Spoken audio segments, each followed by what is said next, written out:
Charlize Theron. Not only is she one of Hollywood's most gifted actresses, she also possesses that elusive magical quality, the aura of a true movie star. A towering classic beauty, she has the depth and acting range most actors strive for but seldom reach. And though she's been recognized with numerous accolades and awards, Charlize Theron, the person, still remains a mystery.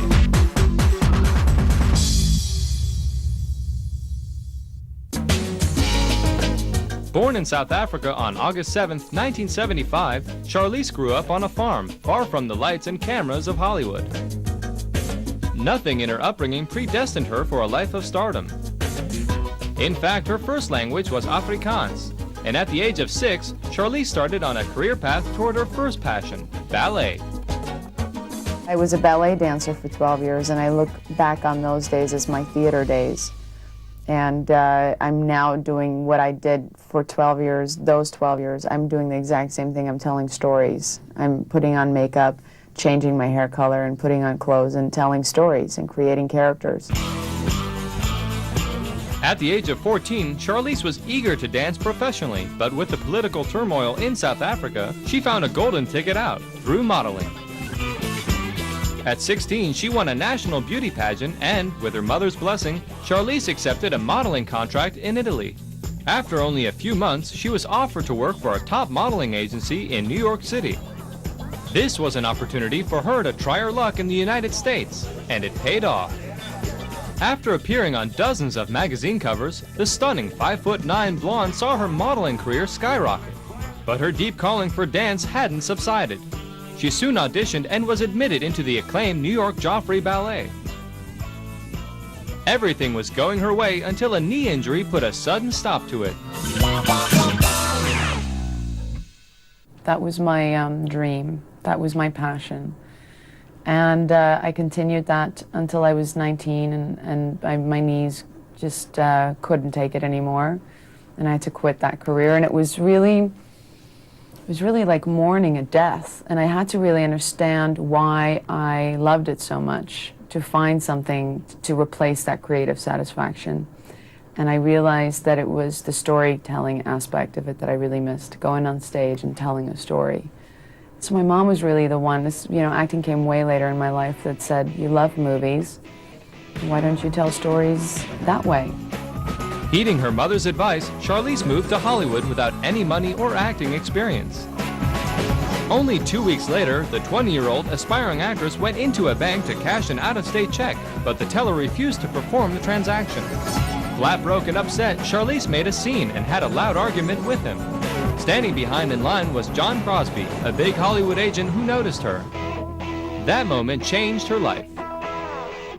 Yes, she was discovered in a bank, which sounds like a Hollywood fairy tale, but that is definitely not enough to explain her success. She's enormously talented, very dedicated, and very determined. I mean, you can't be a ballet dancer for 10 years without having an amazing work ethic and a drive for perfection. Charlize was discovered, but she's successful because of who she is.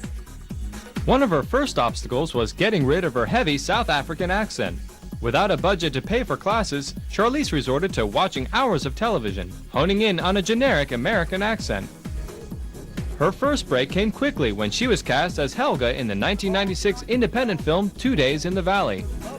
Not only was Charlize's sexy pose featured prominently on the movie poster, her vicious catfight with co-star Terry Hatcher became stuff of movie legend. Instantly, Charlize Theron's name was on the map. I am so fortunate, so lucky, and I mean, I can just thank everybody for, having that belief. I really am just very fortunate to be on this set with such a wonderful cast. I mean, we have an amazing cast, wonderful director. We're just working with the best, and that is just, you can't ask for anything better for a first time. It's very rare to see an actress's career take off just like that. She made her first impression in her very first film role. And what was really interesting was that it was a small role, but she really portrayed Helga as this far out, way out character, and it made a lasting impression. After that catfight, everybody in Hollywood was saying, who is this amazing actress? Both the film industry and audiences were buzzing for this new face. And among Charlize's newfound fans was a first-time director who happened to be casting his movie. The man was Tom Hanks. The film was That Thing You Do. I would have played the girl carrying the tray of Coke past the camera. I would have been that girl. I'm a huge Tom Hanks fan. I think I'm in this business because of Tom Hanks pretty much too. I have very vivid memories as a 9-year-old watching Splash and just being completely mesmerized and going, why am I not the blonde? He has definitely been like an idol to me, somebody that I completely admire, and to work with him as a director was incredible. Even though her role in Hanks's film was not a lead, people continue to see in Charlize an actress with huge potential. In 1998, director Taylor Hackford cast her opposite Al Pacino and Keanu Reeves in The Devil's Advocate, and Woody Allen had her share top billing with Leonardo DiCaprio in Celebrity. Charlize had been catapulted into the Hollywood major leagues. Early on, she proved that she had a special talent and intuition for finding great roles in quality scripts. You have to read a lot of projects, and you have to, it's simple in the way that it happens. As soon as you start reading it, or on page 30, something happens and you get intrigued and you feel like you want to go and really investigate, and you get excited, and there's this process that happens to you as an actor. The hard part about that is the fact that sometimes it takes a while to get the right thing. But it's never, for me personally, been, now I'm looking for this genre, now I'm looking for a comedy, now I'm looking for a drama or anything like that. I think that it comes and you respond to it and you do it. In 1999, as Charlize appeared in The Cider House Rules, an award-winning film based on the John Irving novel, she felt the first big sting of stardom. Photographs taken before she was famous came back to haunt her. She had once posed nude for photographer Guido Argentini, who now wanted to cash in on her celebrity image. Charlize found herself in a legal battle to prevent the release of the photos. She felt they would tarnish her image just as she was building a respected acting career. The photos eventually found their way into the public arena in the May issue of Playboy magazine. But the scandal passed, and the sexy pictorial did nothing to damage her career. Quite the contrary. Her next big movie was starring alongside bad boy Ben Affleck in the action thriller Reindeer Games. Charlize's co-star was fascinated by her beauty, but was ultimately floored by her humility. First of all, she's quite a stunner, quite a beauty, and but luckily she's also like a pretty down-to-earth, pretty cool girl. So, you're always a little bit afraid that you're going to sort of work with somebody and they're going to be, pretentious or difficult, or, wanting to be kind of behave like a prima donna and cause a lot of problems. And that was sort of the opposite of who Charlize was. She's willing to make fun of herself and not be pretty. I mean, and it's difficult for her not to be. She carries an enormous amount of beauty, makeup or no, but it was fun. It was a good time. This down-to-earth quality has become somewhat of a trademark for Charlize. Having learned a hard lesson with the publication of the unauthorized photos, she worked hard to keep her career in the forefront and her private life out of the tabloid press. Once linked to actor George Clooney, Charlize dated Stephen Jenkins, lead singer of the popular rock band Third Eye Blind, for 4 years. In that time, they managed to keep the media scrutiny at bay. No small feat in today's paparazzi culture. I think it's really difficult to exist under the scrutiny of Hollywood media and still manage to maintain an authentic sense of self. For me, what it means to be an actor is to be as authentic as you possibly can, to chase after the reality. I don't consider myself the most taught or studied actor in the business, but I do have a need to, when I go and play a character in a film, to go after the truth and to make it as truthful as I possibly can, to go after the authenticity of it. When we come back, we'll see what famous blockbuster Charlize turned down so she could take on a more gratifying role. You have to be able to relate to this. And we all know what the movie's trying to say. Live every day like it's your last.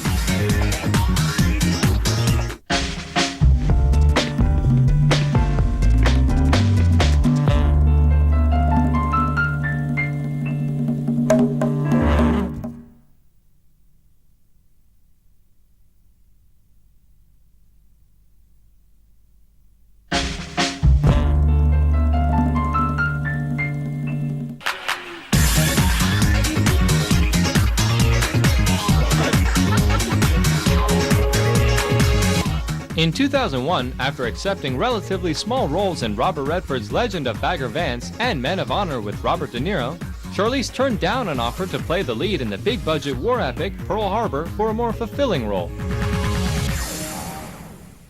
She played Sarah, a terminally ill woman with only a few months to live, in the emotionally charged film Sweet November.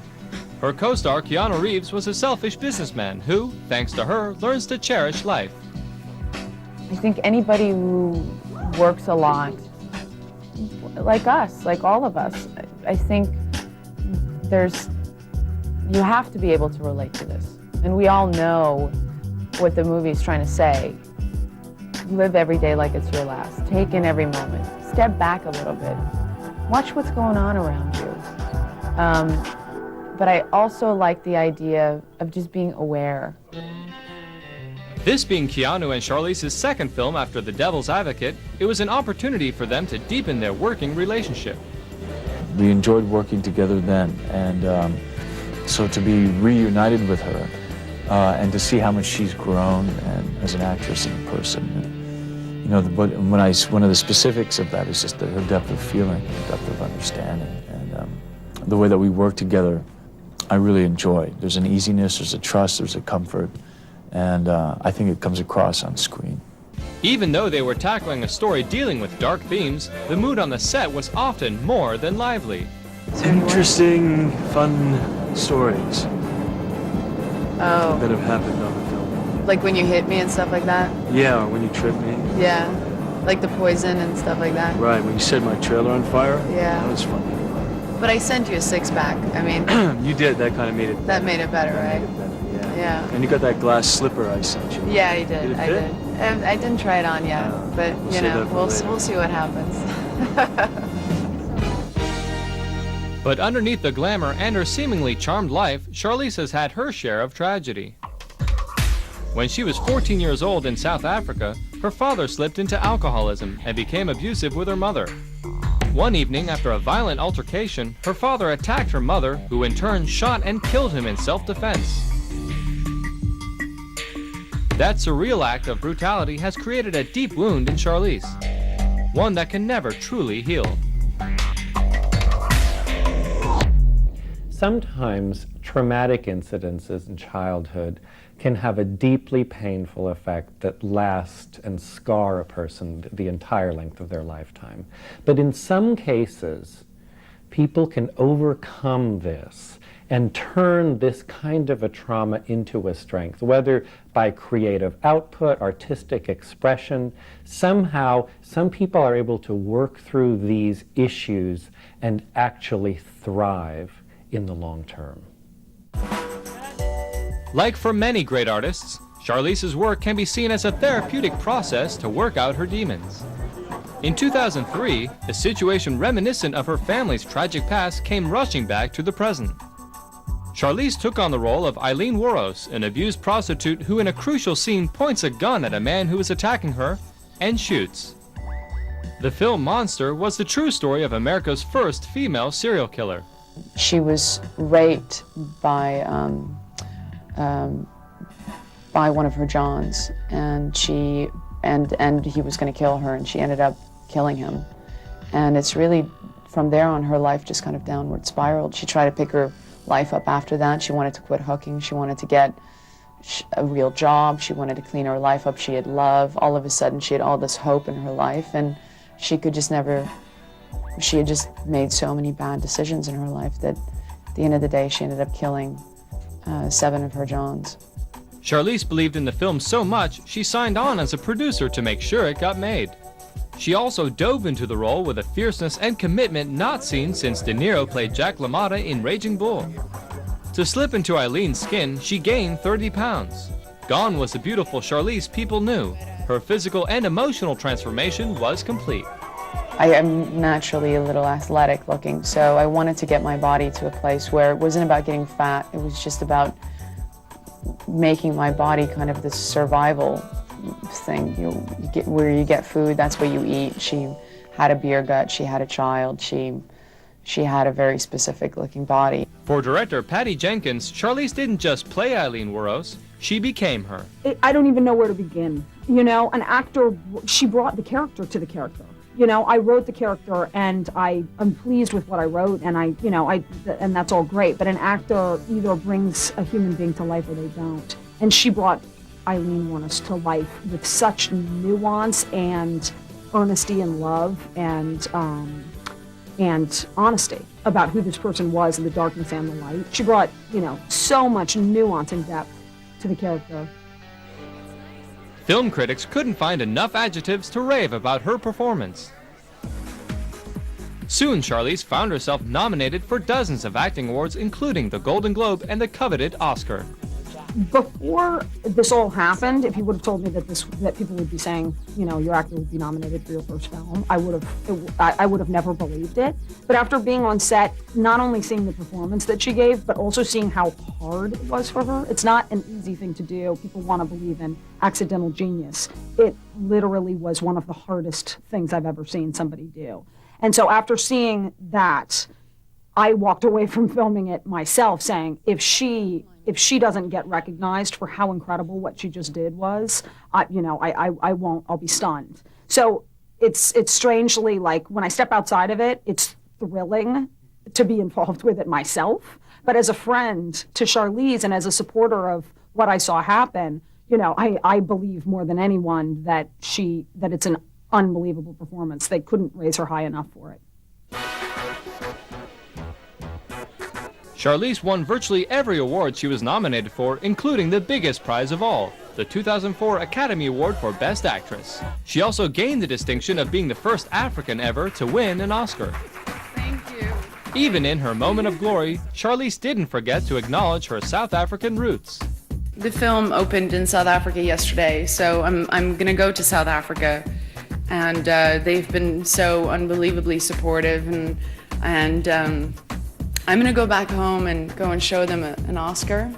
So, and I will do some press over there for the film, and then we're gonna have our European release end of March, so I'll still do a little bit of press for that. But yeah, in a way, this is kind of the farewell. It's a good farewell. Charlize's astounding performance won her praise and respect from her fellow actors. Beautiful, did an incredible job, very deserving. Amazing, absolutely amazing. I think way beyond the whole physical thing. I think obviously she really had inhabited that so much. I think it's great for her that she got an opportunity to do that. I thought that was well deserved. It was an extraordinary, powerful, seems like risk-taking, adventure for this very lovely girl to translate herself in this way. And everybody was very impressed with her, and we all care about her too. She's a lovely gal. So this was her hour too. It was great. Hey, Charlize! A few weeks later, Theron made a triumphal return visit to South Africa where she was officially received by Nelson Mandela. It was an emotional homecoming for the girl who had left at 16 years of age. Back in Hollywood, Charlize discovered how much an Oscar can transform a career. A deluge of scripts came in and her salary was lifted to a reported $10 million per film. Feeling an intense amount of pressure, Charlize accepted to make Head in the Clouds, a small independent film with Penelope Cruz. The international shoot gave Charlize an opportunity to get away from Hollywood and reflect on her career. It was a very smart move for her to take a step back and put things into perspective. When you win an Oscar, everybody wants a piece of your success, and it's a literal whirlwind. You have agents, producers, directors, all knocking on your door because they want you to be a part of their next project. There's also an incredible pressure to keep performing at a very high level, and at the same time, It's hard for actors because they have to deal with the pressure of making the right decisions and continuing after that accolade. And for lots of actors, they simply can't cope with the pressure and their careers peak. Charlize, however, seems to have managed to come out of it with her career intact so far. Coming up, we'll see how Charlize put a twist in her career by bringing a sci-fi comic series heroine to the big screen. I was looking for something completely different. It was right after Monster, and this had a lot of elements that was just night and day from that.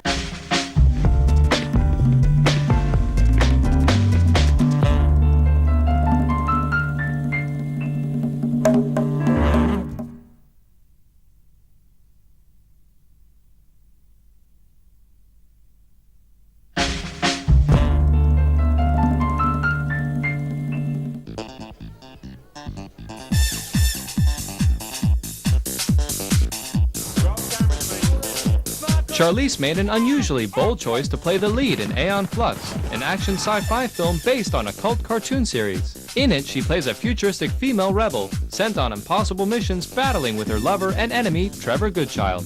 For